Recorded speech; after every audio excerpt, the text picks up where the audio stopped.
I'm going to channel my inner acquisitions editor and share some insights with you about this important role within publishing companies.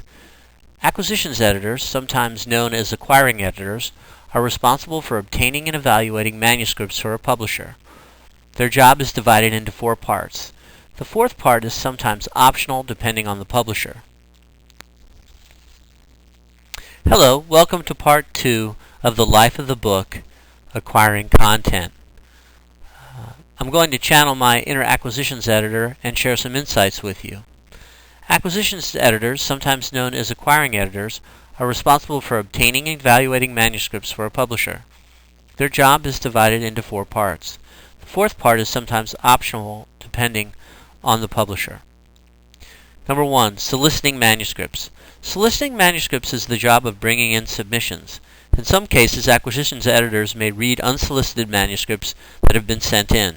For the most part, though, acquisitions editors deal with agents or authors that they believe produce work in line with their publishing needs. This search may come in the form of formal book proposals, meetings, or phone conversations. It is the acquisition editor's job to know the field or topic in which they publish and to know the players involved.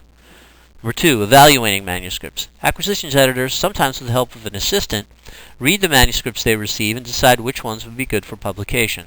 In general, they have set criteria, such as writing quality, salability, and compatibility of topic, that they judge manuscripts by.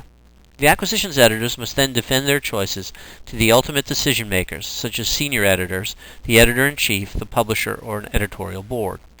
Number 3, purchasing manuscripts. Once the decision to purchase the right to a book is made, it is the acquisitions editors who negotiate the deal. They have set a range that they can offer for a particular book, and they negotiate the final deal with the agent, author, or author's legal representative. Editing manuscripts. Number 4. In most cases, the acquisitions editor is the main manuscript editor, working with the author to improve the book and get it ready for release.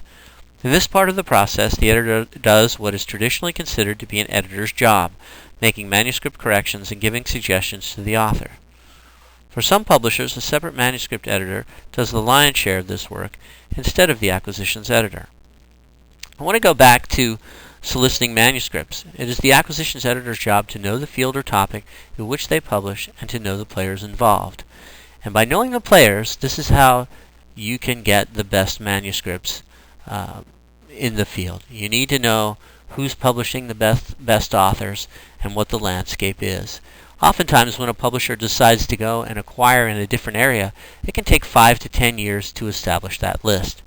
When you think about the books in economics from Princeton University Press, Walter Lippincott, who was the director, told me it took them 5 to 10 years to really establish a presence in economics, and now they're one of the number 1 publishers in the world on economic books. Most acquisitions editors work their way up to that position, and we talked about that in a previous slide.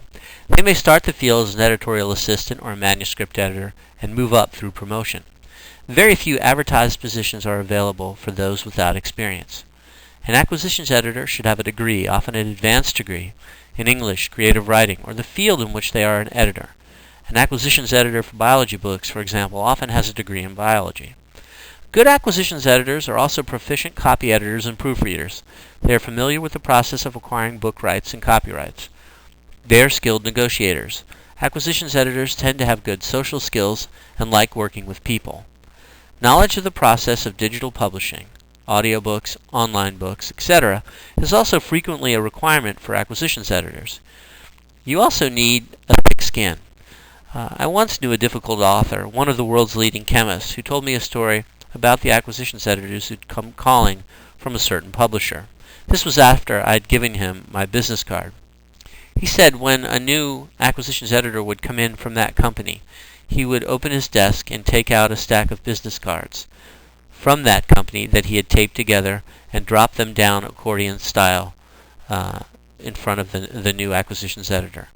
And this just goes to show you that you definitely have to have a great personality. You need to develop somewhat of a thick skin. You need to not be afraid of rejection. You need to have good business acumen. You need to be unflappable, have a broad knowledge base, many of the acquisitions editors that I've known in my career are some of the most positive and talented people I have ever known. And they have a range of skills, and as you see on the slide, have the requirements that you need to be successful. A good personality, somebody who's good at following up, knowing the kind of books that you want to publish, and knowing the kind of authors you want to work with. I think this is really a good start for understanding what you need to do to acquire content. Now we're going to talk about acquiring new projects. Unless you come to the job of editor with specific knowledge in a given area, you need to approach the task as a journalist might. Who are the players? What do they do? How do they do it? What are the threats and opportunities in the topic area? Are there any aspects of the field that aren't being covered? What has been published and by whom? The best way to accomplish this is by talking with people, and talking with a lot of people in the field, including the experts. The best way to do this is to attend the major conferences in a given field. And when you prepare to attend a conference, you usually get a meeting program, or you can go online and look at the conference program. Within that program, there should be advertising from the major publishing companies who are publishing the leading authors in a given field. I had an experience. The first meeting I attended for the American Society for Training and Development was a conference called the Technology Conference, and it's about training and technology. And I went through the program and looked at the leading books in the field, many of which are published by Pfeiffer, an imprint of John Wiley & Sons.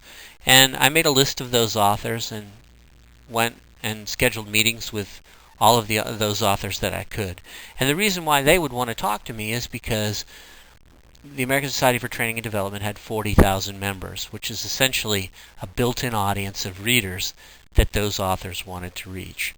I met with them face-to-face. That's usually the best way to establish a relationship and a connection with somebody, and why conferences are so important. One of the people I met with's name was Ruth Colvin Clark, and she's actually a psychologist and is very interested in research and evidence-based training. So we talked, and we had a coffee at the Starbucks, and she said, I didn't really have any ideas for publishing a book with ASTD, and we made a nice connection, and she went away, and I thought, well, at least it was good talking with her. She had a strong background in scientific journals. A lot of the stuff that she read had to do with behavior and was evidence-based. A couple of weeks later, I got a call from Ruth, and she says, I have an idea. What about we do a book on evidence-based training? And that book became an instant bestseller. And I knew that I could bring content to my audience of 40,000 readers, and that she would tailor a product that would really meet that need. Another example is Lou Russell, who's a project management expert and a trainer, and she and I had a discussion about a book on project management for trainers, and that also became an instant bestseller. I get an email from Lou Russell's company every day about project management or some other aspect of training, and this has become a whole business for Lou Russell. She's been able to make a career out of project management for trainers. Many authors work with agents, and an agent is a sort of middle person for the author, and their job is to sell the author to you or to the publishing company. And it's usually a good thing, since they've already targeted your company and what you publish, and the proposal will usually be well done and very polished. They will often ask for a higher advance, since they usually get a percentage of it. And advances are getting smaller and smaller in the professional publishing arena.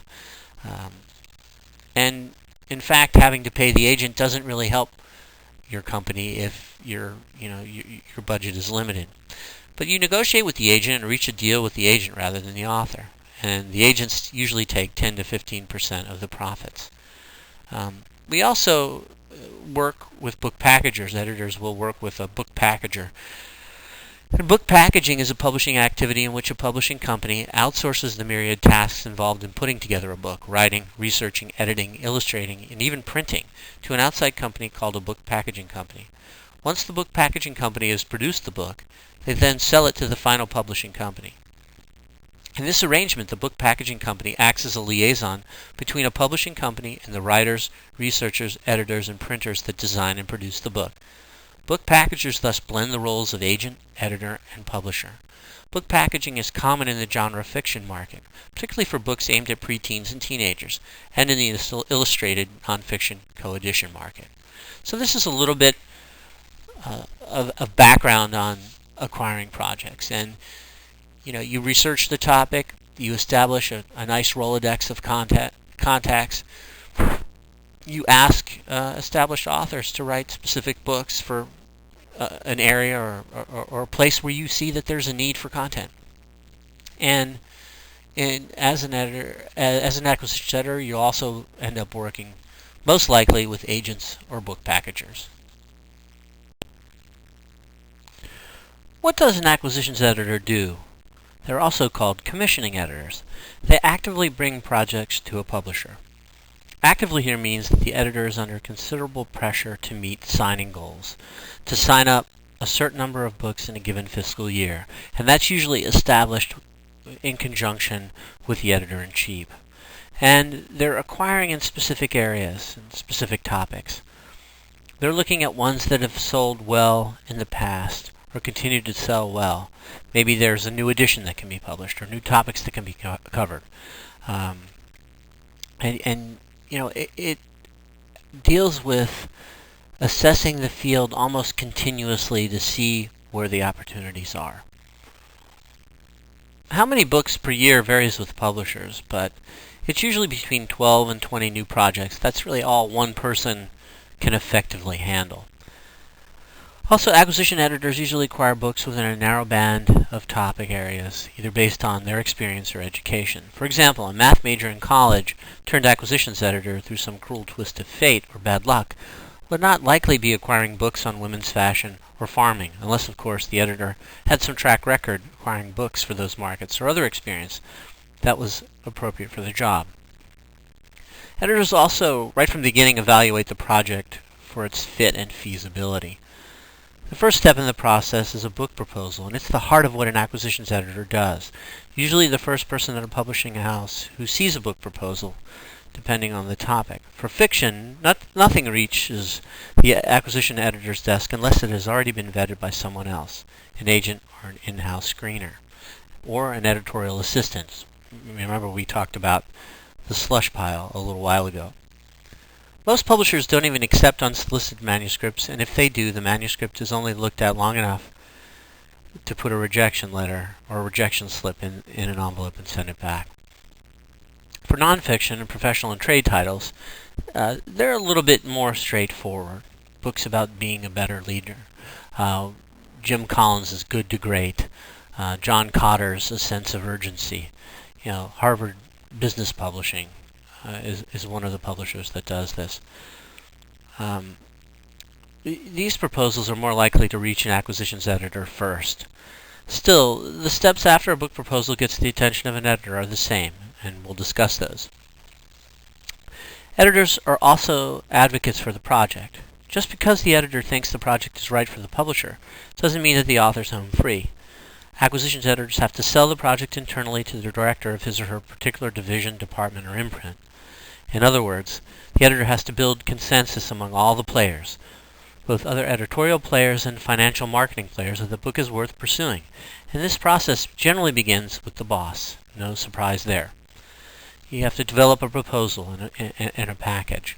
So if the boss likes the idea, sees potential, the acquisitions editor has to prove that his instincts about a project are right. And that proof is a proposal package or a project proposal. Different organizations have different names, but it's essentially the same document. Again, talking about business, trade, and professional titles, not nonfiction titles. What's in the package? Either the original, if it's particularly well done and the process calls for it, or proposal, or a short bottom line version that says very succinctly why the editor believes the project is worth pursuing. some type of financial backup document that backs up the assertion that a current and future market exists for the book, that this author is the right one to deliver the message. Oftentimes an Excel spreadsheet developed by the bean counters or your financial colleagues that adjusts to the data put in, and you can manipulate that to see at what price points this book actually becomes a viable entity. And these are often complex and include organizational or unit overheads, the cost of shipping, and dozens of other factors. But this is the general idea, and we shared one of those in part 1. The editor also has to sell the project. Even if the proposal package is promising, and even if the boss agrees, it falls upon the acquisitions editor to sell or present the book at some kind of formal meeting called for that purpose. In the meeting, there are typically other editors, perhaps the director or other top editorial decision makers, marketing and book production decision makers, managers, and perhaps a financial person. Usually the editor will have more than one book to present, and the attendees will have seen the package or a short version and are familiar with the project and support material. Many times I've gone around to the different departments well in advance of that meeting to just talk to the experts on what they think of the project. That way you minimize anything that can come as a surprise in the meeting. The editor will present the package and do their best to sell the book to the assembled group. A discussion of the project follows, and a decision is made collectively on moving forward.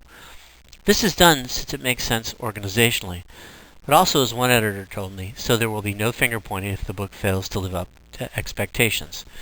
And that's all about getting buy-in from everybody. Everybody owns the project once it has been approved.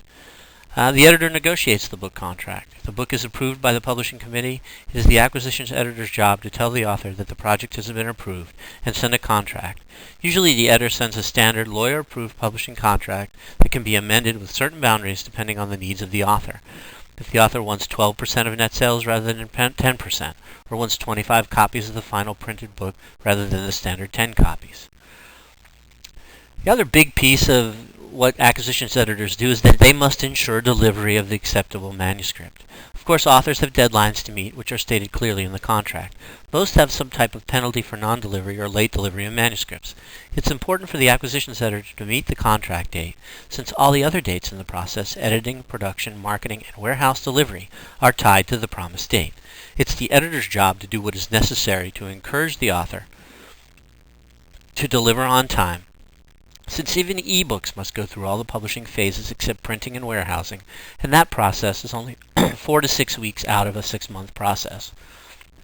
In my experience, in the contract I most recently signed for Never Easy, Never Pretty, there was an advance tied to my delivery of the manuscript on time.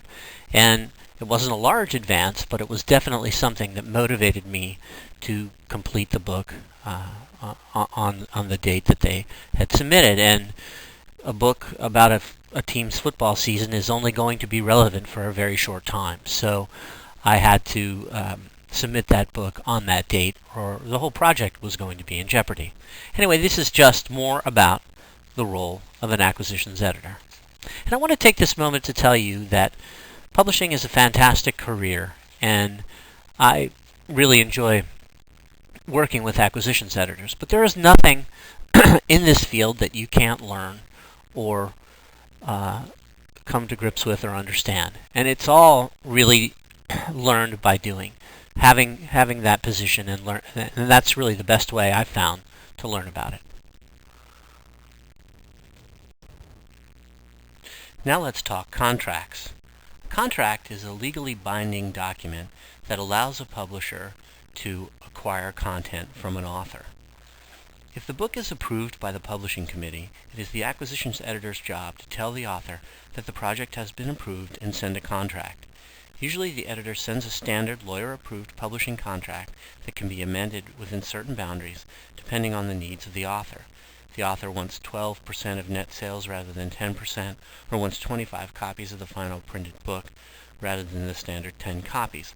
All of this is up for discussion and negotiation. There's an opening paragraph which states the date of the contract, the author and publisher's name and address, the title of the book, Also, depending on the contract, the manuscript delivery date, and how the publisher expects it delivered. In some contracts, this comes in the manuscript section, but doesn't have to be there. There's the grant of rights. This is an important section. Primary book publishing rights are hardcover, trade paperback, mass market, and direct mail. The contract should specify exactly which of these rights you are transferring. Many authors ask for copyright in their name, and most publishers are okay with that. All the other rights ensure that they can do pretty much what they want with the work. Generally, authors like this because they feel it protects their intellectual property right. Nevertheless, just because they own these rights doesn't mean they can go sell the same book to another publisher. This is what the grant of rights is all about: exclusivity and non-competition. Secondary rights include periodical rights, first serial rights, book club rights, dramatic rights, motion picture rights, television rights, radio rights, animation, merchandising, or commercial tie-in rights, electronic rights, and video and audio cassette rights. Most important of these is the electronic digital rights. There's also manuscript acceptance and delivery. Generally, this means the physical form of the final manuscript, and it details what will happen if unacceptable consequences result. You may have to return the advance. What will happen if the author can't or won't fix something? Generally, the language that says that the publisher will hire someone at the author's expense to fix it. These sections can be quite long and go into great detail. Career Press, for example, had 8 sub-paragraphs detailing every possible way an author could not deliver, and the legal remedies resulting for each of those. There's also a section, compensation and royalty. This is what the eye often gravitates to if you're an author. Generally, this comes in the form of a percentage of net profit, usually 10 to 15%, and it's tied to a certain number of copies. So an author may receive 10 to 12% on the first 5,000 copies, 14% on copies 5,001 to 10,000, and so on. Publishers set the first hurdle pretty high, so if it doesn't deliver, they won't have to pay a higher royalty. There's also advances on future sales. Net sales can mean a lot of things, so watch out, because some publishers interpret this to mean the author gets paid after all publishing expenses are paid, not on actual sales. Net sales usually means simply how much money the publisher gets to keep after it sells a copy of the book. For example, let's take a $20 book, like mine. The net on this book may be as little as $8 if sold to Amazon, since Amazon buys the book for $10, and after shipping or overhead charges are subtracted, the net payment to the author for the sale of the book may only be 80 cents to $1. In my contract, I get $1 on every sale of Never Easy, Never Pretty. Also in this section, you'll find international serialization percentages spelled out. And this varies, but that usually is a 50-50 arrangement between the publisher and the author. There's a section on marketing and promotion, which specifies what type of marketing will be done. It can be very specific or vague, such as using terms such as all reasonable effort. There's payment and accounting. This specifies when royalty payments will be made, usually twice a year, and it often goes with the publisher's fiscal year. For example, for Career Press, twice yearly on or before March 31 and on September 30th of each year. Usually it says if the payment is less than $100, they'll save the cutting of the check and combine it with next year's royalties. It saves administration time and mailing charges. There's also a section for author's copies, remainder sales, revision of rights, and the option for the next work, which specifies how many copies the author will get for free, and may also specify how much discount the author will get if he's buying back any books. Reversion or revision of rights means at what point will the publisher give the rights for the book back to the author? When sales are less than a certain amount, or it's not financially worth it to keep the copies of the book on hand. Warranties and indemnification. That's another very important section. And warranty means that the author hasn't stolen the work and it's an original work. Indemnification means that you will be required to indemnify and hold the publisher harmless against claims or breaches of contract related to the representations and warranties you give. These may extend even beyond the termination of the contract. So here's a brief introduction of the components of a contract. And there's also in the reading section something that goes into further detail. One of the most important things an acquisitions editor needs to do is to ensure the on-time delivery of the manuscript. If the manuscript is not delivered on time, that'll set a series of events in action that will cause delays in the system. It may impact other projects, and it will impact sales and forecasts and budgets, because you've already expensed a lot of money to hire this author, to invest in the printing, to do all of these other things, to actually create the book. And if the manuscript is not delivered on time, all of the marketing activities that have been set up, all of the copy that's been written, all of the catalog work that's been done has been wasted. Authors have deadlines to meet, which are clearly stated in the contract. Most have some type of penalty for non-delivery or late delivery of manuscripts. It's important for the acquisitions editor to meet the contract date, since all the other dates in the process, editing, production, marketing, and warehouse delivery, are tied to the promised date. It's the editor's job to do what's necessary to encourage the author to deliver on time, since even ebooks must go through all the publishing phases except printing and warehousing, and that process really is only 4 to 6 weeks out of a 6-month process. So this is incredibly important, and it also goes hand in hand with what's ultimately delivered. If you're expecting a 200-page book and you get 400 pages, that's going to impact the system as well. So all of this process, the process of publishing, is based on contingencies and what will happen if. And ensuring that the manuscript actually gets to the publisher and it is what was agreed to is incredibly important. Let's talk briefly about editing. We're going to go into much more detail about editing in an upcoming lecture. But from the acquisitions editor's standpoint, this is his or her perspective. There are different levels of editing. There's standard, which is fixing grammar, spelling, dropped words, a little bit of sentence structure. Substantial, same as the above, but more of it, close to developmental. And what developmental editing is, when a manuscript denotes significant structuring or restructuring of the discourse of the book. The developmental editor's role can manifest in a number of ways. Some big picture editors provide broad direction by helping the author to form a vision for the book, then coaching the author chapter by chapter to ensure that the vision is successfully executed. This is my experience with Never Easy, Never Pretty. My editor, who happened to be the director of Temple University Press, approached our relationship in this way. He reviewed and edited by hand each chapter, and he felt that having the print copy and making the marks on the print rather than doing anything electronically was the best way to do it.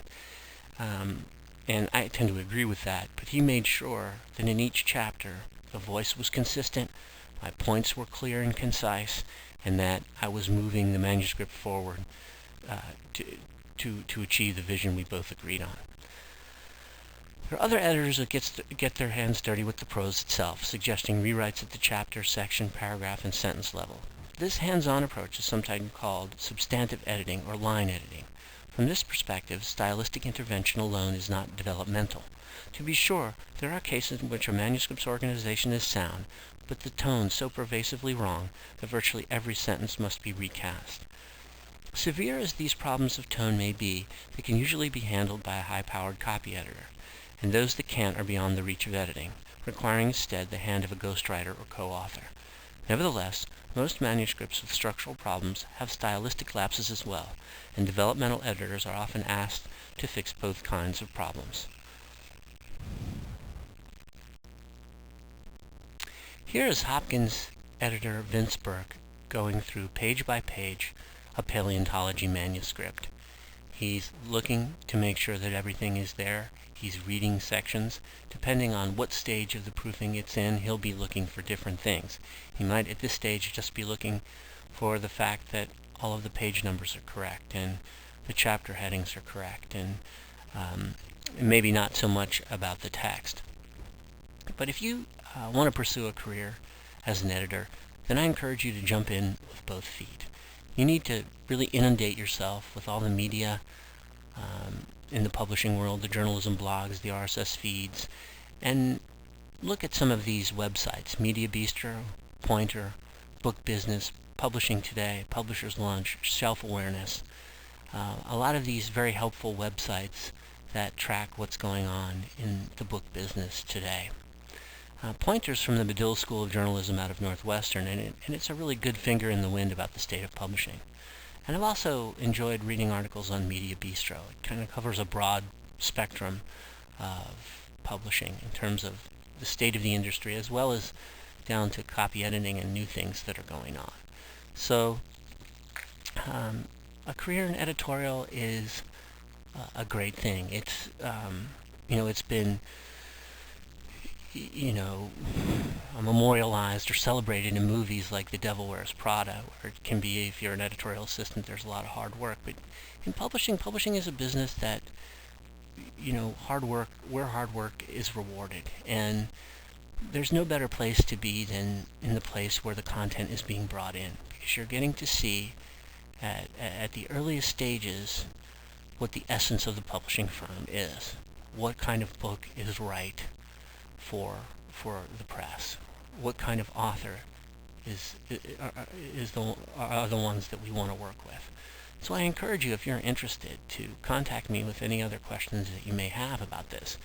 And this is the end of Lecture 2. And thanks for listening, and I look forward to working with you again throughout the semester.